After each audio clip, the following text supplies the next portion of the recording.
경기도의 코로나19 신규 확진자가 처음으로 3만 명을 넘어서며 사흘 연속 최다 기록을 경신했습니다. 19일부터 식당과 카페 등의 매장 영업시간이 밤 10시까지 1시간 연장되고 사적 모임 인원은 6명으로 유지됩니다. 달라진 거리 두기 방안, 시민들의 반응 들어봤습니다. 포천시가 정보통신 기술을 활용한 첨단 가축 방역센터를 건립합니다. 가축 질병이 발생할 경우 차량 통제와 방역 실태 등을 실시간으로 점검할 수 있어 인력과 비용을 줄일 수 있을 것으로 보입니다. 포천시가 올해 교통 인프라 구축과 정주 환경 개선을 위해 행정력을 집중하기로 했습니다. 또 등록금과 기숙사비, 교복비 없는 교육 정책을 실현합니다.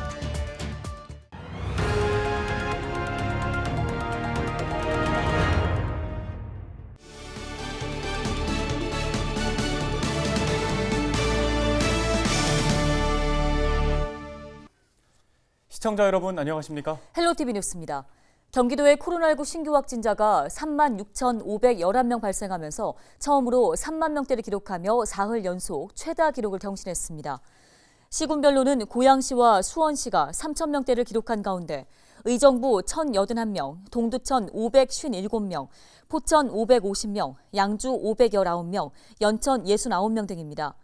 재택치료자는 99,591명으로 10만 명에 육박했으며 사망자는 14명으로 전날보다 2명 늘어났습니다. 중증 환자 병상 가동률은 34.3%로 전날보다 2.3%포인트 증가했고 의료기관 병상 가동률도 42.9%로 전날보다 1%포인트 높아졌습니다.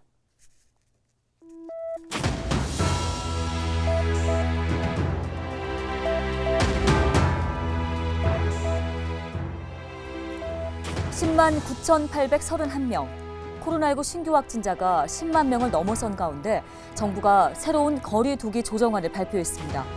19일부터 사적 모임 인원은 지금처럼 6명까지로 유지하되 식당과 카페 등의 영업시간은 밤 10시까지로 1시간 늘렸습니다.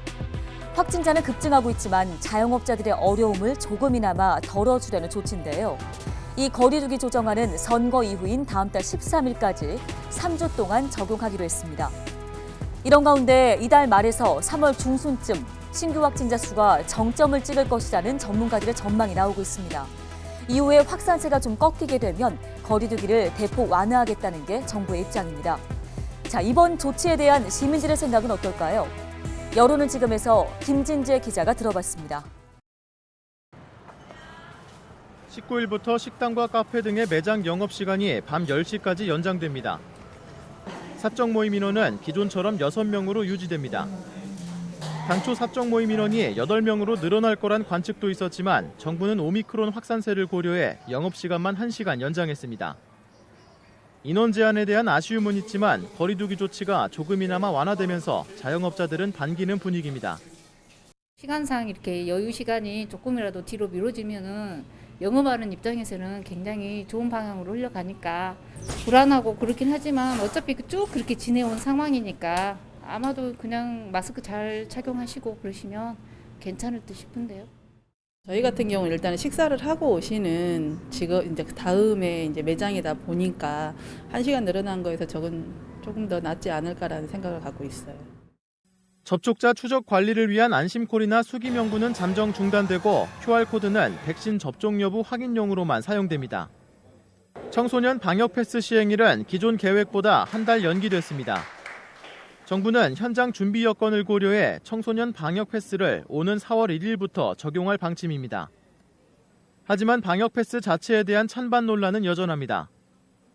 백신을 이왕 일이 된 거 그래도 나라에서 맞으라 하니까 꼭 3차까지 맞고 이게 빨리 끝났으면 좋겠습니다. 그런 의미에서 방역 패스는 꼭 강제적이라도 좀 했으면 합니다.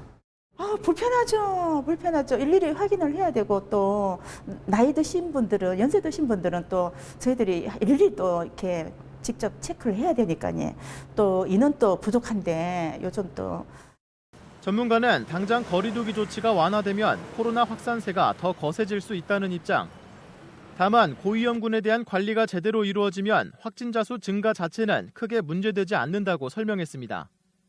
정점의 고비는 더 높아질 위험성이 있습니다. 하지만 우리가 고위험군을 충분히 보호하게 되면 젊고 건강하신 또 충분한 예방접종을 마치신 분의 경우에는 감염이 된다 해도 건강적인 피해는 거의 없기 때문에 큰 문제가 되지 않으시겠고요. 정부는 거리두기 조치 시한 내에라도 추후 상황에 따라 조치 일부를 추가로 완화하거나 강화할 방침입니다. 헬로티비 뉴스 김진재입니다. 다음 소식입니다. 양주시와 LG헬로비전 나라방송이 지역통 농특산물 판매를 위해서 손을 잡았습니다. 양주시와 나라방송은 시청에서 농특산물 판매와 홍보를 위한 업무 협약을 체결했는데요. 이 협약을 통해 앞으로 양주시는 우수 농특산물 발굴에 나서고 나라방송은 방송과 모바일, 온라인을 통해 농특산물 판매를 지원하게 됩니다. 또 지역의 주요 관광지를 소개하는 여행 상품과 농촌 체험 관광 상품 개발 등 지역 경제 활성화 방안을 위해 상호 협력할 방침입니다. LG 헬로비전 방송의 노하우와 또 전국적인 방송망을 통해서 우리 농산물이 양주시 농산물이 홍보가 된다면 판로 확대를 통해서 우리 농가들의 소득이 크게 증대될 것으로 기대하고 있습니다. 포천시가 정보통신 기술을 활용한 첨단 가축 방역센터를 건립합니다. 신북면 국도 43호선 일대 건립될 센터에는 120억 원의 사업비가 투입되며 지상 2층, 연면적 660제곱미터 규모입니다. 센터에서는 가축 질병이 발생할 경우 축산농가를 출입하는 차량 통제와 방역 실태 등을 실시간 감시하게 됩니다. 이를 위해 축산농가 출입구에는 가축 방역센터에서 통제할 수 있는 ICT 차단바와 CCTV 등이 설치될 예정입니다.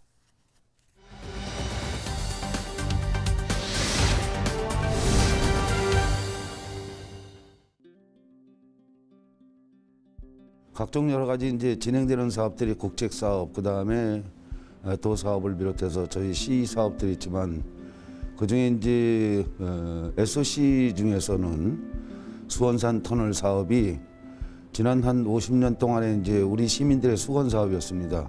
작년 12월 달에 이제 착공하게 됐고 또 하송오리에서 이제 가산 사거리까지 가는 4차선 도로 확보장 공사가 작년 12월부로 두 사업이 이제 착공이 됐습니다.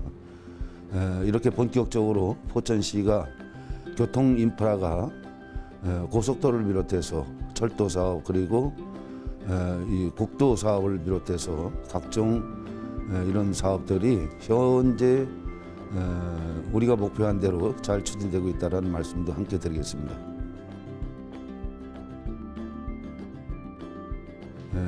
조금 전에 말씀드렸던 이제 SOC 사업의 교통 인프라가 잘 구축되고 또 현재 우리 주거 이 정주 환경이 상당히 안 좋습니다. 그래서 이런 정주 환경들을 개선하면서 새로운 사업들을 또 지원하고 있으면서 교육에 대해서는 이제 포천시가 유일하게 경기도에서 산무 이 무상복지 사업을 하고 있습니다.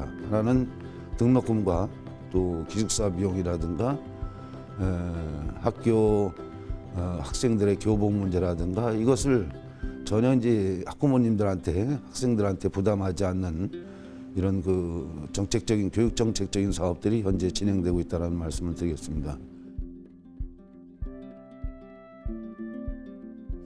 그동안에 한 4년 동안에 또 뭐 그 전부터 제가 이제 초대 시장 때부터 이제 추진했던 각종 진행되는 사업들이 정체되거나 거의 또 추진되지 않았던 사항들을 이번 기회를 통해서 지난 4년 동안에 계속해서 추진하고 있습니다. 가장 첫 번째가 이 교통 인프라가 상당히 안 좋았었습니다. 그래서 최근 들어서 경기 북부 지역에서 포천시가 교통에 대한 거는 가장 좋은 환경이 주어지고 있지 않습니까?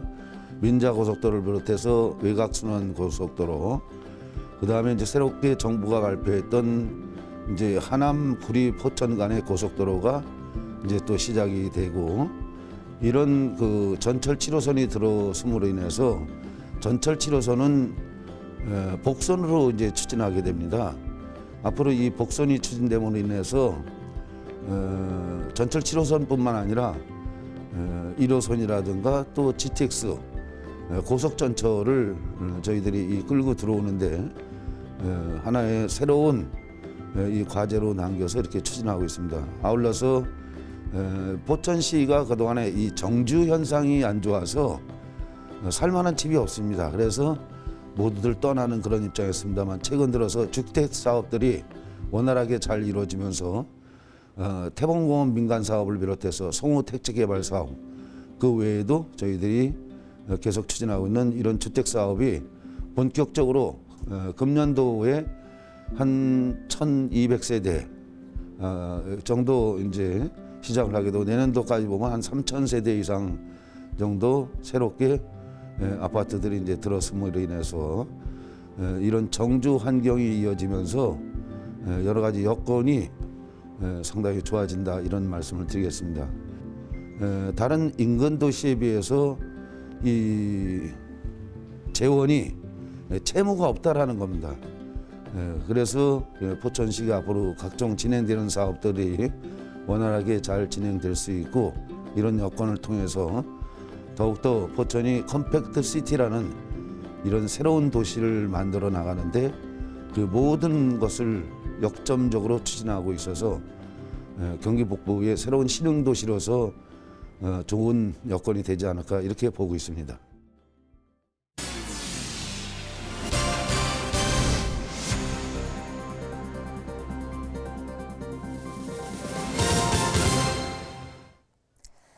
양주 역세권 개발을 위한 1차 용지 분양이 성공적으로 마무리되면서 사업이 속도를 내고 있습니다. 연말까지 공사가 마무리되면 주거 공간과 기업 지원 시설 등 지역 성장을 이끌 거점이 될 것으로 보입니다. 김호 기자입니다. 양주역 인근 역세권 개발 사업 부지입니다. 지난 2020년 7월 부지 조성 공사가 시작돼 현재 17%의 공정률을 보이고 있습니다. 양주시는 지난해 말 역세권 개발 사업 내 근린생활시설 용지와 상업 용지, 업무 용지 분양을 실시해 1차 공급을 완료했습니다. 공개 입찰을 통해 진행된 용지 분양에서 근린생활시설 2,935제곱미터는 제곱미터당 368만 원에 상업 용지 11,707제곱미터는 제곱미터당 726만 원, 업무 용지 7,422제곱미터는 제곱미터당 676만 원에 각각 낙찰됐습니다. 분양 물량의 50%에 가까운 부지가 주인을 찾았습니다. 1차 분양에 성공한 양주시는 연말까지 8필지 5만 8천 제곱미터 부지를 2차 공급할 예정입니다. 네, 양주 역세권에 개발된 토지를 지난 연말에 분양을 진행하였는데 약 50%가 분양이 완료되었고 나머지 50%의 물량에 대해서는 금년 중에 2차로 추가 분양할 계획으로 진행 중에 있습니다. 양주 역세권 개발 사업은 64만 제곱미터 부지에 3,900억 원이 투입돼 환승 연계 시설과 대합실을 갖춘 환승센터를 건립하게 됩니다. 또 4,500세대의 아파트가 들어서 만여 명을 수용하게 되고 상업시설과 업무시설, 복합시설과 도시지원시설 등이 들어서게 됩니다. 자족 기능을 갖춘 융복합 도시가 만들어지는 겁니다. 또 역세권 개발 부지 인근 21만 제곱미터에는 양주 테크노밸리가 조성돼 스마트 생활 소비재 등 첨단 산업이 들어서게 됩니다. 양주시는 역세권 개발 사업과 테크노밸리 사업을 연계해 지역 발전에 퀀텀 점프를 기대하고 있습니다. 예, 역세권 개발 내에는 약 4,500세대가 입주하게 되고 상업시설, 연구시설, 교통 환승시설 여러 가지 시설이 건립되고 주변에는 테크노밸리 조성 등 여러 가지로 지역 경제 활성화와 주변 지역 발전에 영향을 미칠 것으로 생각하고 있습니다.